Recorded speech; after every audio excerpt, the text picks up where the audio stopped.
Olá você, tudo bem? Se ainda não é inscrito no canal, se inscreva e estude biologia através do método Biomap com videoaulas em formato de mapa mental.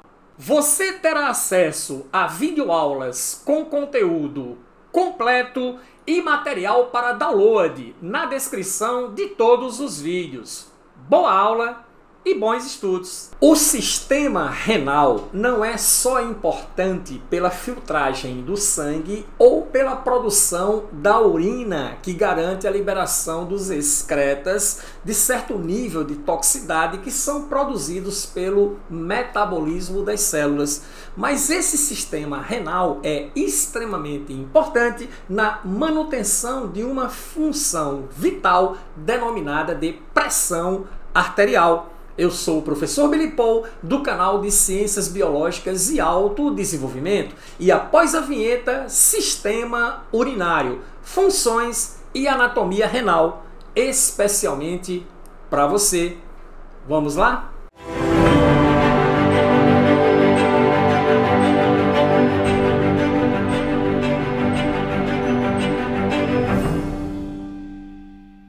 Ok, Sistema Urinário, Funções e Anatomia Renal.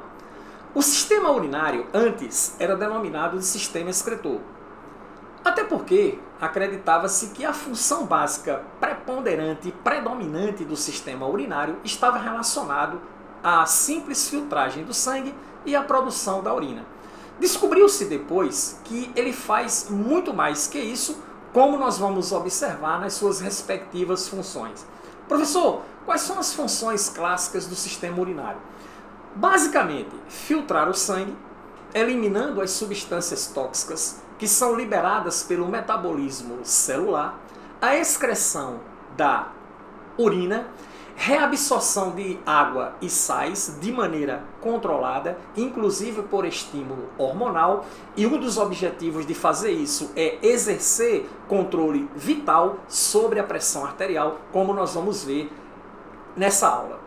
Reabsorção de solutos importantes, tá? No processo de filtragem, solutos que não podem de maneira alguma ser eliminados, serem jogados fora do organismo, porque são substâncias fundamentais ao organismo, tá? Nutrientes básicos específicos que no processo de filtragem são absorvidos pelos túbulos renais, devem ser efetivamente reabsorvidos e devolvidos à corrente sanguínea para que possam então nutrir células e tecidos. Função homeostática. A função homeostática do sistema renal está intimamente relacionado com o controle da pressão arterial.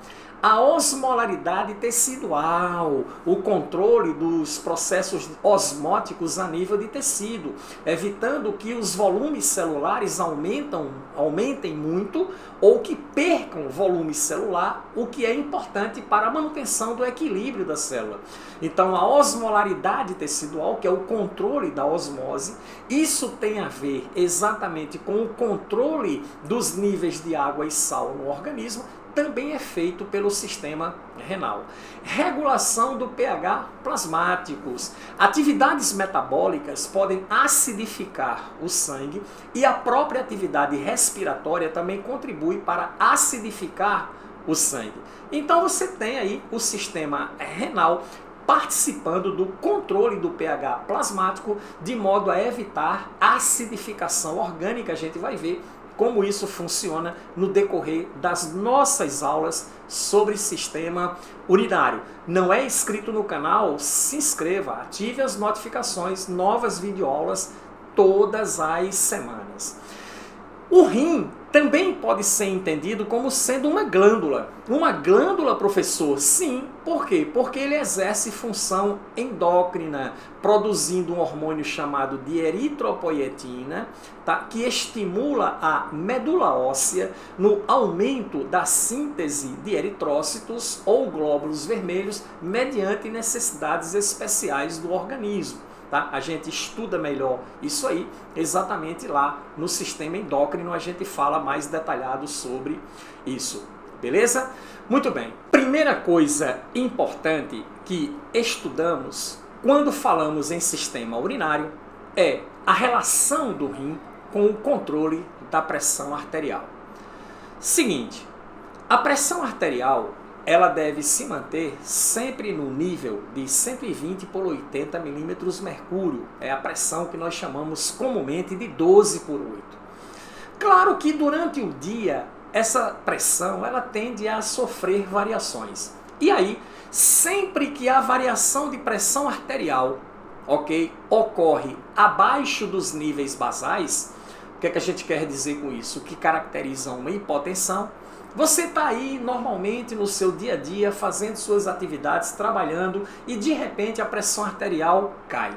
Sempre que há uma queda, os rins eles liberam na corrente sanguínea uma enzima chamada de renina. A renina ela tem atuação numa proteína plasmática que é sintetizada pelo fígado, chamada de angiotensinogênio. Você que já estudou sobre proteínas, sobre enzimas, sabe-se que toda substância, toda proteína que termina com o sufixo gênio significa dizer que é a forma proteica inativa. Esse angiotensinogênio, sob a ação da renina, é convertido em angiotensina 1. Angiotensina 1. Essa angiotensina 1, tá certo? Sob a ação da ECA. Professor, o que é a ECA? Enzima conversora de angiotensina. A enzima conversora de angiotensina, ou ECA, é um receptor encontrado comumente tanto nos pulmões como nos rins. Tem uma curiosidade importante para você, que é o seguinte: é esta proteína aqui, esta ECA, esta enzima conversora de angiotensina, esse receptor a nível celular nas células pulmonares, que é utilizado pelo vírus Covid-19, onde ele acopla a sua proteína S ou proteína spike nessa ECA, fazendo a adsorção e a sua posterior penetração na célula do sistema pulmonar, do sistema respiratório que o vírus infecta. Não é interessante? E a ECA é a enzima conversora de angiotensina, tem relação direta com as atividades relacionadas ao controle da pressão arterial. Então, essa ECA, converte consequentemente a angiotensina 1 em angiotensina 2, que provoca vasoconstricção e promove em você a sensação de sede, de modo que você tome água, porque será necessária a água para o controle da volemia plasmática. E aí, olha só, essa angiotensina 2, ela também se relaciona com outros mecanismos relacionados à ativação das adrenais, onde as adrenais passam então a liberar aldosterona, que irá promover a reabsorção de sódio. Em contrapartida, a neurohipófise libera o hormônio ADH, o hormônio antidiurético, que vai promover, consequentemente, a reabsorção de água. O que a aldosterona e o ADH fazem, professor? A aldosterona aumenta a permeabilidade dos túbulos renais ao sódio, facilitando ainda mais a sua reabsorção. E o ADH promove o aumento da permeabilidade dos túbulos renais à água, favorecendo a reabsorção da água. E aí, o sódio entrando hipertoniza, tá certo? Os capilares peritubulares que contornam os túbulos renais. Nós vamos ver isso em detalhes quando estudarmos sobre o néfron. E aí a água, por osmose, segue. Ok? Entrando sal e entrando água, aumenta a volemia plasmática, consequentemente a pressão arterial. O que é que vai acontecer? Ela vai subir. Por quê? Mais sódio reabsorvido, maior preservação de água, mantendo a pressão arterial alta, se contrapondo à pressão arterial baixa. E aí, consequentemente, você tem a elevação da pressão arterial. Professor, a pressão caiu novamente. Começa todo o ciclo de novo, entendido? Esse mecanismo ele tem um nome, é chamado de mecanismo renina-angiotensina-aldosterona.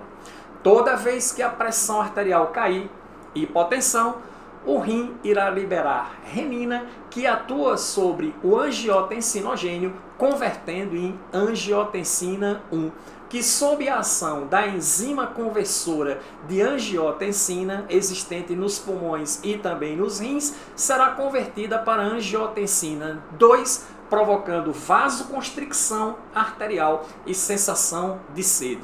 Com isso, as adrenais serão ativadas, liberando aldosterona, que aumenta a permeabilidade dos túbulos renais ao sódio, facilitando sua reabsorção. E o ADH, o antidiurético, liberado pela neurohipófise, que aumenta a permeabilidade dos túbulos renais à água, facilitando sua reabsorção. O aumento, consequentemente, da volemia plasmática, ou a volemia do sangue, leva ao aumento da pressão arterial, se contrapondo à pressão arterial baixa. Mecanismo renina, angiotensina, aldosterona. E aí, uma outra informação importante, os medicamentos para hipertensão, eles impedem essa conversão do angiotensinogênio para angiotensina, ou do angiotensina 1 para o angiotensina 2, por inibição da renina ou por inibição da SA, a enzima conversora de angiotensina. Havendo a inibição dessas duas enzimas aqui, então o mecanismo renina-angiotensina não será disparado, não será completado, a pressão arterial não sobe. Tá? Isso acontece exatamente para os indivíduos que têm problema de hipertensão crônica.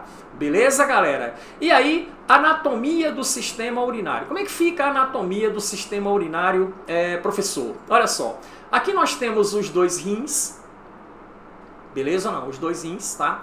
Aqui nós temos a veia cava inferior. Da veia cava inferior se bifurcam aqui as veias renais, que tem contato direto com o sistema renal. E aqui, tá? Da artéria aorta, tá? Aqui nós temos a artéria aorta. Se bifurca também os ramos que entram em contato com os rins, que caracteriza a artéria renal. A veia renal é vaso de saída e a artéria renal é vaso de entrada. Então, o sangue que será filtrado pelo sistema renal, ele entra pela artéria renal, circula, tá certo, pelas unidades funcionais do rim e depois de limpo, depois de filtrado, ele vai sair pela veia renal, retornando então à corrente sanguínea. O rim mede cerca de 10 centímetros de tamanho, consome 7% da energia corporal e filtra cerca de 180 litros de sangue diariamente, ok?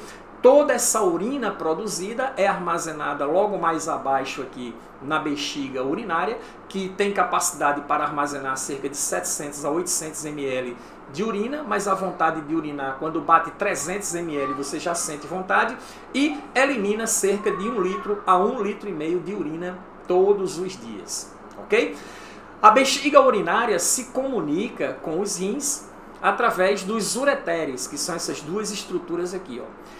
Os ureteres aqui no desenho esquemático parecem ser tubos grossos, mas não são, são tubos muito finos. Eles medem cerca de 0,4 milímetros de diâmetro, tá? São bem fininhos esses vasos. Daí dá para você entender quando o indivíduo tem um cálculo renal e digamos que ele tem uma pedrinha de 0,6 milímetros, a dificuldade que será passar essa pedra de 0,6 milímetros por um tubo de 0,4.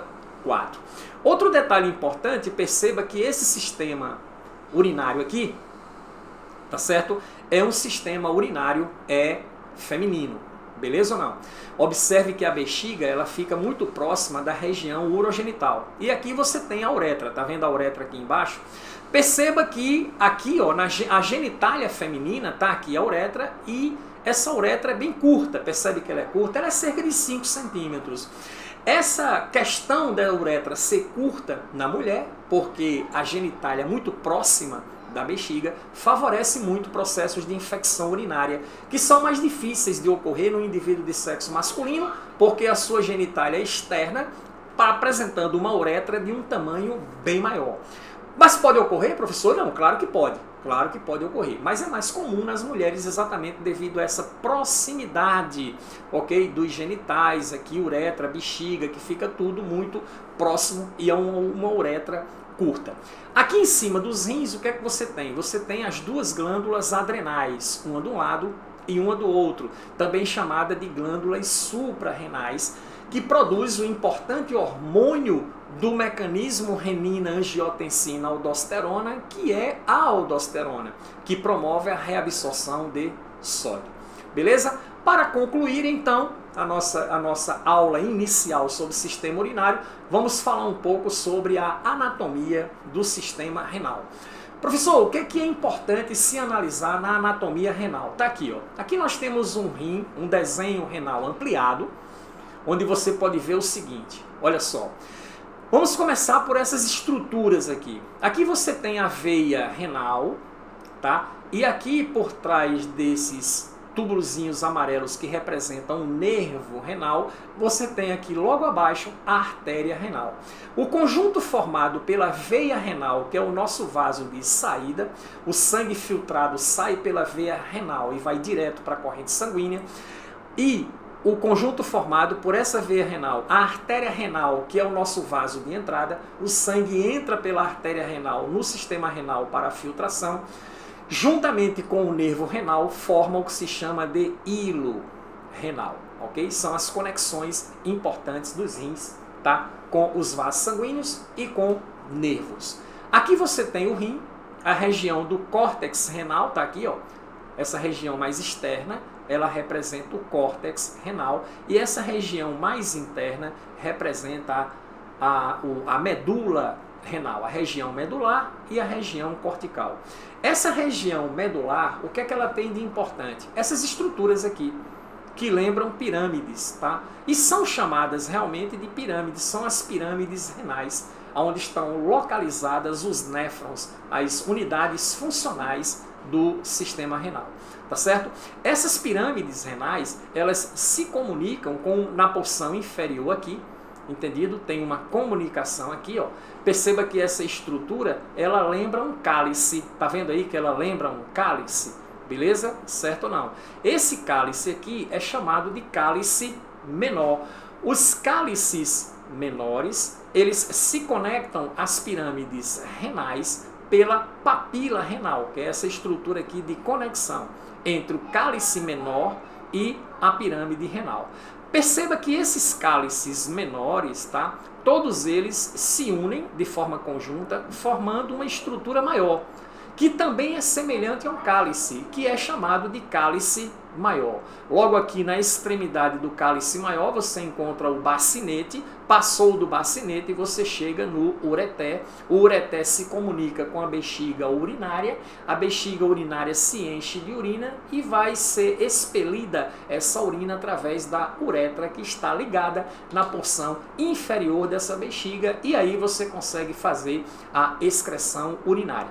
Essas são as estruturas importantes, componentes da anatomia renal, beleza?